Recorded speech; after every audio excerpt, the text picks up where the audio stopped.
वैसे तो मेरी रंगत बिल्कुल साफ सुथरी और गोरी थी। आंखों का नक्श भी बहुत ही अच्छा था, लेकिन मैं दुबली पतली बहुत थी। बचपन से मुझे लड़कों के साथ खेलने कूदने का बड़ा शौक था।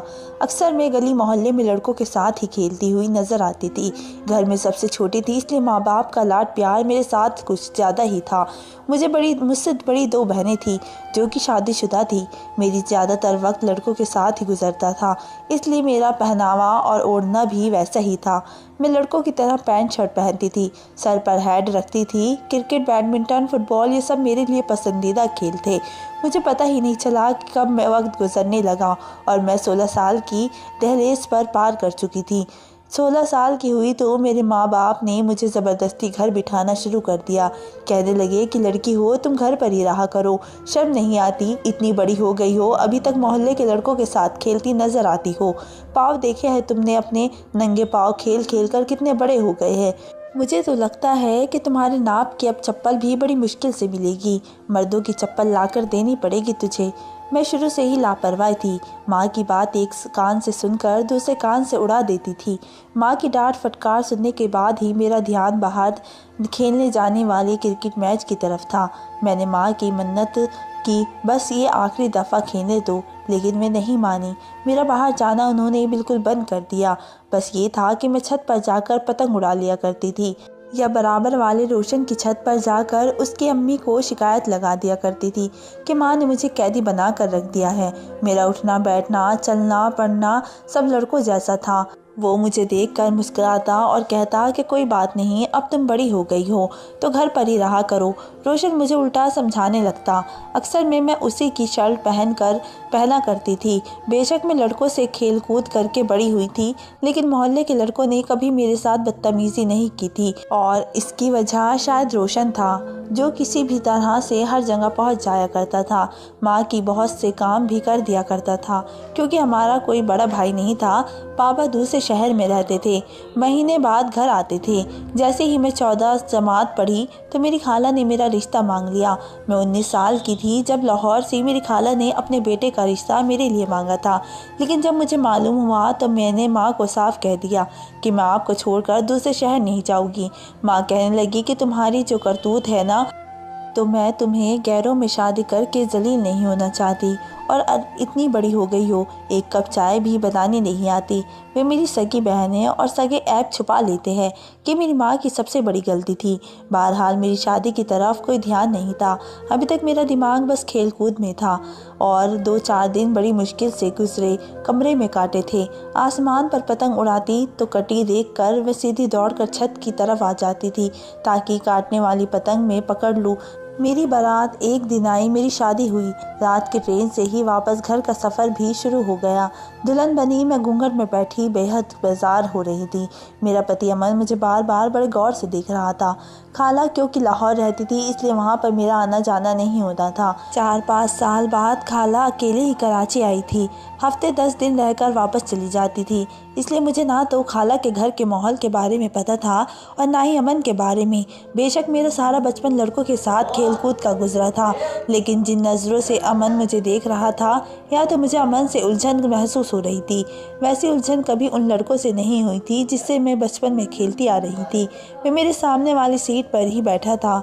एक तो मैं पहली बार ट्रेन का सफ़र कर रही थी, और वे भी इस भारी भरकम दुल्हन के लिबास में। मैंने तो आज तक सलवार कमीज़ भी कभी ढंग से नहीं पहनी थी, हमेशा पैंट शर्ट पहनती थी, और इस वक्त इस दुल्हन के लिबास में सख्त उलझन महसूस कर रही थी।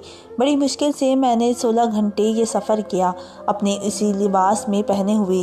रात को सोने के लिए जब पहने ज़ेवरात उतार दिए तो लाहौर पहुंचने के बाद मेरी खाला ने मुझे अपने मोहल्ले की एक लड़की से दोबारा से मेरा मेकअप ठीक करवाया।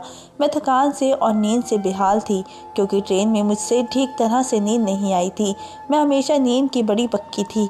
जब भी मुझे नींद आती थी मैं चाहकर भी खुद को जगा नहीं पाती थी, इसलिए अपने पति के कमरे में आने का इंतज़ार भी नहीं किया, तकिया रख कर वहीं सो गई।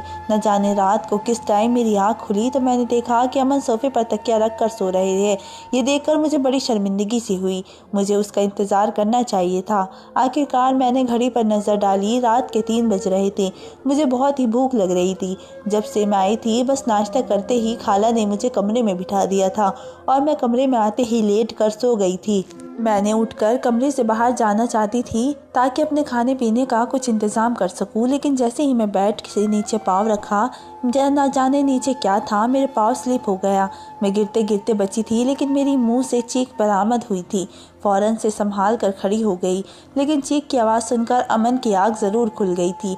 मुझे जागता हुआ देखकर भी मुस्कुराता हुआ उठकर मेरे पास आ गया। अपना तकिया भी बेड पर रखा। बेशक मेरा कज़िन था, लेकिन मेरे लिए बिल्कुल अनजान था। मेरे पास आकर बैठ गए और कहने लगे, हो गई तुम्हारी नींद? परी, कितना जगाया मैंने तुम्हें? मैंने कहा, आई एम सॉरी, शायद सिर्फ सफ़र की वजह से मैं बहुत थक गई थी, इसलिए मुझे पता ही नहीं चला कब आँख लग गई। कहने लगा, हाँ मैंने तुम्हें जगाने की कोशिश की थी, लेकिन तुमने साफ कह दिया कि तुम्हें सोने दूँ। उसने गहरी सांस लेते हुए मुझे तिरछी अखियों से देखा था। मुझे तो ऐसा कुछ भी याद नहीं था, लेकिन ऐसा मुमकिन था क्योंकि गहरी नींद में जब माँ मुझे उठाती थी तो मैं उन्हें भी ऐसा ही अल्फाज कहती थी। लेकिन उस वक्त मुझे काफ़ी अजीब महसूस हो रहा था। मैं भी यही सोच रही थी कि मैं कैसे अमन से ये कहूँ कि मुझे भूख लगी है, लेकिन उसने मेरा हाथ थाम लिया और कहने लगा, बेशक तुम मेरी कज़िन हो, लेकिन मैं पहली बार तुम्हें देख रहा हूँ। माँ ने जब मुझे तुम्हारे लिए पूछा था तो मैंने अपना फ़ैसला माँ पर छोड़ दिया था, लेकिन ये फिर सोचने लगा कि पता नहीं तुम कैसी होगी, लेकिन तुम खूबसूरत हो। ये कहकर उसने अपनी साइड टेबल की तरफ एक अंगूठी निकाल कर मेरी उंगली में पहना दी और कुछ देर बाद मेरी तारीफ़ करता रहा। मेरे लिए ये सब कुछ नया नया अनोखा सा था, क्योंकि अभी तक जिन लड़कों के साथ मैं खेला करती थी वे मुझे लड़के ही समझते थे, कभी मुझसे ऐसी बातें नहीं करते थे। इसलिए अमन के मुंह से अपनी तारीफ़ सुनकर मुझे अच्छा लगा। सब कुछ दिल फरेब सा लग रहा था कि अचानक से वे मेरा हाथ देखकर चुपचाप हो गया था। कहने लगा कि तुम्हारे हाथ इतने मोटे और भद्दे से क्यों है? लड़कियों जैसे हाथ जैसे खूबसूरत क्यों नहीं है? उसने मेरे हाथों को छोड़ दिया और कहने लगा कि मुझे लड़कियों में मर्दाना बिल्कुल भी अच्छी नहीं लगती। मैं अपने हाथ गोरे से देख शायद मुझे लड़कियों की तरह नाखून बढ़ाने का शौक़ नहीं था। मैंने अपने हाथों की हिफाजत कभी की नहीं थी। मैं बेड से उठकर अलमारी के पास चला गया। अलमारी से उसने एक ब्लैक कलर का सूट मुझे थमाया और कहने लगा, जाओ इसे पहन लो। मैं खुद भी उस लिबास से तंग आ चुकी थी, इसलिए उसे शुक्रिया कहकर चली गई।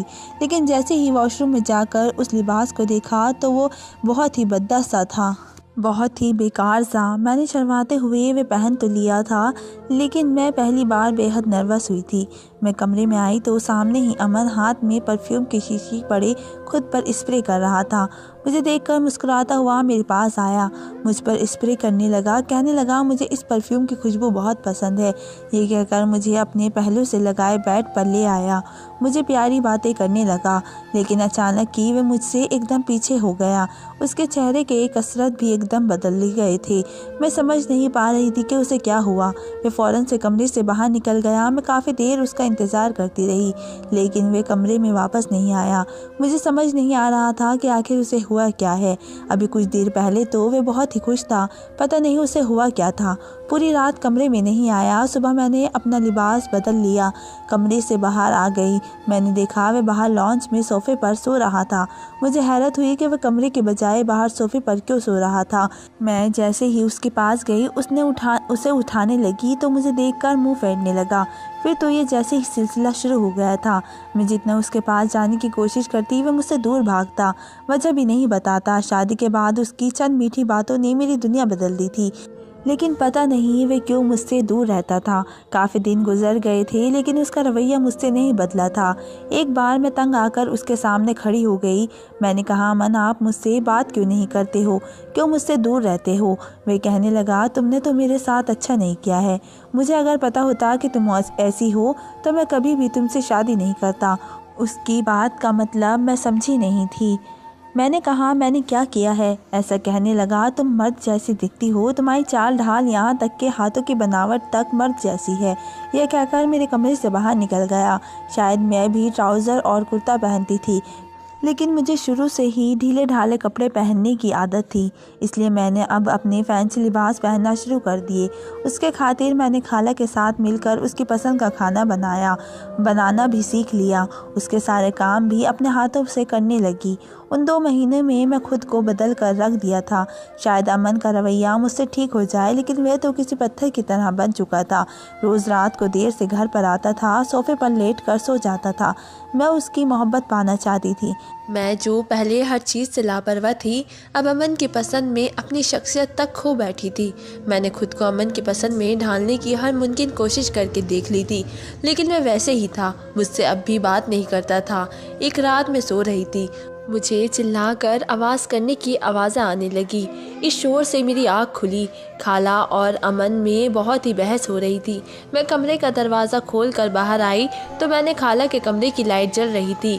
उसी कमरे से बहस करने की आवाज़ आ रही थी। मैं धीरे धीरे चलते हुए खाला के कमरे तक पहुंच गई, लेकिन जो बात अमन और खाला के बीच में हो रही थी वे सुनकर तो मेरे होश उड़ गए थे। अमन मौसी से कह रहा था कि दूसरी शादी करना चाहता हूँ। ये सुनकर मेरे पैरों तले ज़मीन निकल गई थी। मौसी कहने लगी, खबरदार जो तुमने ये लफ्ज़ भी अपनी ज़ुबान से निकाला। वे कहने लगा, मैं मरियम के साथ नहीं रह सकता हूँ। मौसी कहने लगी, क्यों, ऐसा क्या है उस बच्ची में? तुम्हारे खातिर उसने खुद को बदल कर रख दिया है। तुम्हारे सारे काम करती है, पूरे घर को उसने संभाल रखा है, और एक तो तुम हो ना शुक्र कर रहे हो। वे कहने लगा, माँ मैं आपको नहीं बता सकता कि मैं इसमें क्या कमी है।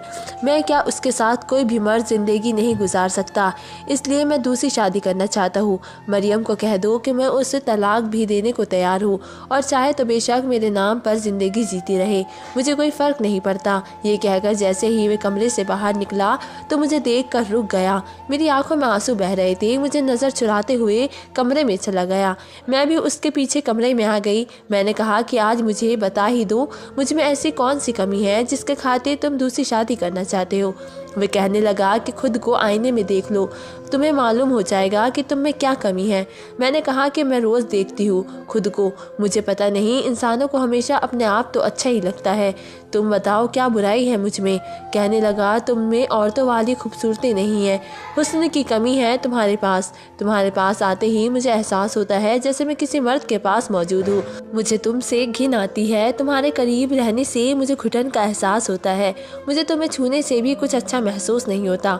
मेरा दिल तुम्हारे पास आने को नहीं चाहता है। तुम्हें देखकर मेरा जी मचलाने लगता है। मैं तुम्हारे साथ नहीं रह सकता। मैं तो उसकी बातें सुनकर बेजान सी होकर बैठ गई थी। औरत की इससे बड़ी शायद कोई तसल्ली ना हो जो अल्फाज मैं अमन के मुंह से सुन रही थी।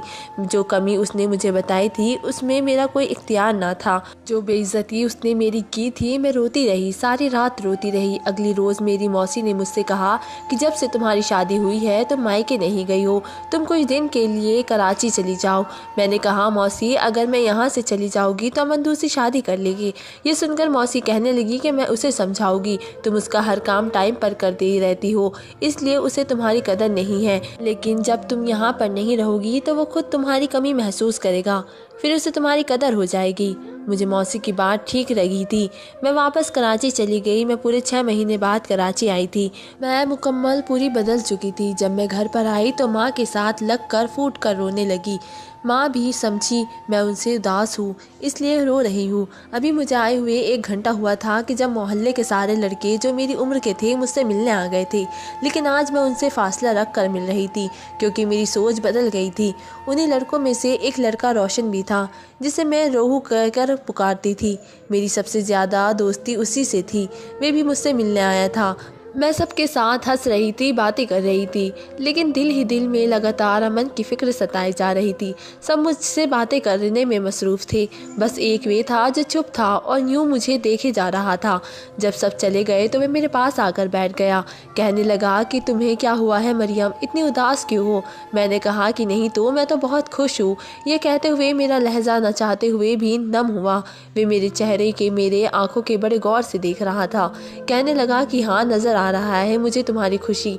बचपन साथ गुजरा है हमने और साथ खेले हैं, हम साथ आते थे और साथ रहे हैं, इसलिए मुझसे झूठ मत बोलो। अगर तुम्हारे पति ने तुम्हें कुछ कहा है तो तुम बस रोशन को एक इशारा कर दो, फिर देखना साले को कैसे ठीक करता हूँ। उसने अपनी आस्तीन चढ़ाते हुए मुझसे कहा। मैंने कहा कि तमीज़ से बात करो। वे कहने लगा कि तुम्हारी आंखों में जो आंसू लाएगा वो उसका हशर बहुत ही बुरा कर दूंगा, छोड़ूंगा नहीं उसे। मैंने कहा कि नहीं रोशन, वह बहुत ही अच्छा है। अब मैं उसे क्या बताती। मेरी दोस्त रोशन की बहन से भी बहुत ही थी। वे शादीशुदा भी थी, आजकल मायके रहने आई थी, इसलिए सोचा कि जाकर उससे इस मसले का हल पूछती हूँ, शायद वे मेरी मदद कर दे। मैं अगले ही दिन रोशन के घर पर चली गई। जब रोशन अपने बाबा की दुकान संभालने लगा था, इसलिए शाम को घर पर ही लौटता था और मैं दोपहर के वक्त उसके घर गई थी, क्योंकि अगर रोशन घर पर होता तो मेरे सर पर ही मंडराता रहता। मुझे देखकर फरजाना बहुत ही खुश हुई थी। मुझसे मेरी शादीशुदा ज़िंदगी के बारे में पूछने लगी। मैंने उसे यही कहा कि अमन बहुत ही अच्छा इंसान है, मैं बहुत खुश हूँ। फिर बातों ही बातों में उसने झिझक हुई। वह उसी सवाल से पूछ लिया जो मेरी ज़िंदगी का सबसे बड़ा मसला बनकर रह गया था। मुझसे कहने लगी कि वह मुझे एक लेडी डॉक्टर के पास लेकर जाएगी तो इस चीज़ का इलाज करती है। सुनकर मैं खुश हो गई थी। मैं चाहती थी कि मैं बिना किसी से कुछ कहे मेरा सारा मसला हल हो जाए, इसलिए मैं अगले ही दिन फरजाना के साथ लेडी डॉक्टर के पास चली गई और उसने मुझे मेडिसिन दी और अच्छी खुराक खाने के लिए भी कहने लगी। मैं घर वापस आई तो फ़ोन पर मौसी से बात कर रही थी। मैंने माँ से फ़ोन ले लिया, खुद मौसी के बात करने लगी। उसे अमन के बारे में पूछने लगी। वे कहने लगी कि मैं रोज़ उसे समझाने की कोशिश कर रही हूँ, लेकिन वे मेरी बात सुनने को तैयार नहीं है। लेकिन फ़िक्र मत करो, मैं उसे मना लूँगी। तुम बस अपनी सेहत का अच्छे से ख्याल करो। मैं बहुत ही परेशान थी। लेडी डॉक्टर ने जो मेडिसिन मुझे दे दी थी वह मुझे खाना खाने के बाद खानी थी, लेकिन मौसी से बात करने के बाद जो मेरी भूख ही ख़त्म हो गई थी। मुझे लगा था मेरे जाने के बाद अमन को मेरी कमी महसूस होगी, वे मुझे याद करता होगा, लेकिन वे तो अब भी वैसा ही था। मैंने बस चंद निवाले खाए और अपनी मेडिसिन खा ली। उस खाने के बाद मुझे अजीब सी बेचैनी होने लगी, सीने में दर्द की टिप्स उठने लगी। मुझे लगा शायद ये मेरे मसले का हल है। मैं रेगुलर वे दवा खाने लगी, जिसे खाते ही मेरे पसीने छूटने लग जाते थे। मुझे घबराहट होने लगती थी, लेकिन अमन के खातिर मैं ये भी कर रही थी। एक बार मेरे नंबर पर अमन की कॉल आ रही थी जब मैं कराची थी। अमन की कॉल आज आई। मैंने फ़ौरन से फ़ोन उठा लिया। मुझे लगा कि वो मुझे याद कर रहा होगा, इसलिए उसने मुझे फ़ोन किया है। वह कहने लगा तुम जो खेल मेरे साथ खेल रही हो अच्छा नहीं है। मेरी माँ मुझे तुम्हारी वजह से जायदाद से बेदखल कर रही है। मैं तुम्हें छोड़ूंगा नहीं। पता नहीं तुमने जैसी बदसूरत लड़की ने मेरी माँ पर क्या जादू कर दिया है कि उसे सारे जहाँ की खूबियाँ बस तुम्हारे अंदर ही नज़र आ रही है। अगर तुम्हें मेरे साथ रहना है तो अपना इलाज करवाओ। मैं तुम्हें बस 15 दिन दे रहा हूँ, वरना तलाक भेज दूंगा। चाहे मेरी माँ मुझे इसके बाद घर से बेदखल कर दी, लेकिन तुम्हें भी बर्बाद कर दूंगा। ये कहकर उसने फ़ोन बंद कर दिया था। मैं सुनकर रोने लगी। बार बार अमन मुझे कह रहा था कि मेरे साथ ये जुल्म मत करो। जैसे ही फ़ोन बंद करके मैं पीछे पलटी तो रोशन पीछे हाथ बांधे खड़ा था। उसे देखकर मैं जल्दी से अपने आंसू साफ करने लगी। कहने लगा वो तुम्हारे पति का फ़ोन था? मैंने कहा कि हाँ। वो पूछने लगा कि वो क्या कह रहा था, रो क्यों रही हो? वो काफ़ी संजीदगी से मुझसे पूछ रहा था। मैंने कहा तुमसे क्या मतलब? तुम क्यों हर वक्त मेरे पीछे चोरों की तरह खड़े रहते हो? बिना बताए तुम होते कौन हो मेरे कमरे में आने वाले? मेरी बात सुनने वाले निकलो यहाँ से बाहर। मैं उस वक्त कुछ भी बताना नहीं चाहती थी। वे कहने लगा यूँ गुस्सा दिखाकर तुम वजह छुपा नहीं सकती हो। मुझे अंदाज़ा है तुम्हारे पति का रवैया तुम्हारे साथ ठीक नहीं है। मैंने कहा यह हम मियाँ बीवी का आपस का मसला है। तुम कौन होते हो बीच में दखल अंदाजी करने वाले? खुदा के लिए मुझे अकेला छोड़ कर जाओ यहाँ से। मैंने उसे धक्के देते हुए अपने कमरे से बाहर कर दिया। कमरे का दरवाज़ा बंद कर दिया। सामने रखी अपनी मेडिसिन देखकर मुझे अमन की बातें याद आने लगी। मैंने 2 मेडिसिन निकाली, एक साथ खा गई। मैं चाहती थी कि मेरा मसला जल्दी से जल्द ठीक हो जाए ताकि मेरा घर टूटने से बच जाए, लेकिन मैं मेडिसिन खाते ही मुझ पर इस कदर घबराहट तारी हुई कि उल्टियाँ शुरू हो गई। मेरी हालत बिगड़ने लगी। माँ मुझे देखकर परेशान हो गई। मेरे बाबा बाहर मुल्क में रहते थे, बाकी सब बहनें अपने घर ही की ही थी और इसलिए माँ ने रोशन को ही बुला लिया। उसी के साथ मुझे अस्पताल ले गई। 3 दिन तक जो मैंने खाया था मुझे हजम ही नहीं हो रहा था। लेडी डॉक्टर ने जब मेरी मेडिसिन देखी तो कहने लगी ये मेडिसिन तो बहुत तेज़ है, इसके साइड इफ़ेक्ट्स भी बहुत ज़्यादा है, आपके गुर्दे फेल कर सकती है। ऐसी दवाइयाँ और ऐसी जाली डॉक्टर के पास जाकर आप अपनी ज़िंदगी बर्बाद ना करो। वे मुझे उस मेडिसिन के इस्तेमाल की वजह पूछने लगी थी। मैंने रोते हुए सारी बात बता दी। मेरी बात सुनकर वो कहने लगी ये सब सब अल्लाह के हाथ में है। अक्सर लड़कियों को ये मसला होता है कि लेकिन जो मर्द कम ज़र्फ नहीं होते वे उनसे ऐसी बातें नहीं करते। वक्त के साथ साथ ये मसला खुद ही हल हो जाता है और आप इतनी भी बुरी नहीं लगती। यकीनन आपका पति ही घटिया सोच का मालिक है। मेरे पिता भी वहीं मौजूद थे। ये बातें सुनकर उनके माथे पर बल पड़े थे और सर झुकाए बैठे थे। घर पर आते ही रोशन ने मेरी माँ को मेरी मेडिसिन किस तरह से इस्तेमाल करनी है ये समझाई और वापस चला गया। मेरी माँ मुझसे कहने लगी कि तुमने मुझसे क्यों नहीं बताया।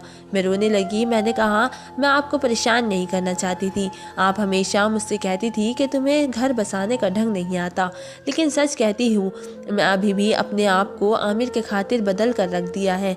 सारे काम सीख लिए हैं। आप बेशक मौसी से पूछ ले, लेकिन मैं फिर भी मुझसे कहता है मेरी करीबियत से उसका दिल नहीं लगता। ये बात औरतों की रूह को घायल करके रख देती है। लेकिन मैंने ये सब सुनकर भी यही चाहे कि उसके दिल में किसी जगह मैं अपना घर बना सकूं। वे मुझे तलाक ना दे, मुझ पर तलाक के नाम पर दाग न लगे। मैं रोई जा रही थी।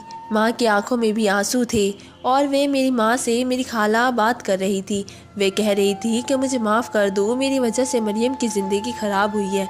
मेरा बेटा एक तवायफ़ की मोहब्बत में गिरफ़्तार हुआ था, उसके साथ गुनाह भी करता था। मैंने उसे अपनी कसम देकर मरियम से शादी करवाई थी, लेकिन उसे उस बाजारी औरत की आदत पड़ चुकी थी, इसलिए घर की शरीफ लड़की जैसी अदाएं नज़र नहीं आई, तो उसने मरियम में ऐब निकालना शुरू कर दिया। मेरी माँ मैंने मेरे बाप को पाकिस्तान बुलवाया।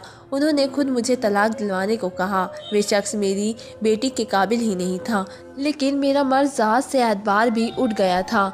मेरी इद्दत पूरी होने तक मैंने फ़रजाना और उसकी वालिदा मेरे लिए रिश्ता लेकर आ गई लेकिन मैंने उनसे साफ इनकार कर दिया। बड़ी गहरी चोट खाई थी मैंने, इसलिए किसी दूसरे पर एतबार करना मेरे लिए बहुत ही भारी हो रहा था। तो दोस्तों, आपको मेरी कहानी कैसी लगी मुझे कमेंट बॉक्स में ज़रूर बताएं।